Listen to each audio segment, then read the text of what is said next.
कोई नमाज पढ़ता है हेतु बैठकर, कोई और कोई इच्छा नहीं, कोई कामना नहीं, अल्लाह तू मुझे प्यारा है। मैं एक जुमला आपको सुनाता रहता था कि एक मस्जिद में एक फकीर 20 साल से नमाज अदा कर रहा था और एक भी नमाज उसकी कभी कभी टूटी नहीं, 5 नमाज समय पर, एक ही मस्जिद में और एक ही जगह। अन्य बंदाओं ने वो जगह उसके लिए रिजर्व कर दी थी कि यहां वो बाबा ही नमाज पढ़ते। 20 साल से अखंड बंदगी, उसके हाथ पैर के निशान लग गए थे इस जमी पर। 21वीं साल की पहली नमाज जब इस फकीर ने शुरू की, शुक्रवार का दिन था, पूरा धर्मस्थान भरा हुआ था। आकाशवाणी हुई मस्जिद से कि फकीर तू 20 साल से बंदगी कर रहा है, लेकिन खुदा ने तेरी एक भी नमाज कबूल नहीं की है। हाहाकार हो गया, सब नमाज पढ़ने वाले रोने लगे कि क्या कम नसीब ये बाबा, बेचारा 20 साल से बंदगी कर रहा है और आकाशवाणी ने कह दिया कि तेरी एक भी नमाज मालिक ने कबूल नहीं की।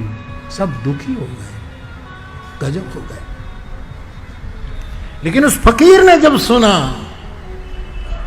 कि मेरी 20 साल की बंदगी में एक नमाज भी मालिक ने कबूल नहीं, तब जिस मस्जिद के खंभे के पास वो नमाज अदा करता था, उस खंभे से आश्लेष करके, आलिंगन करके वो नाचने लगा, झूमने लगा, आनंद में खो गया।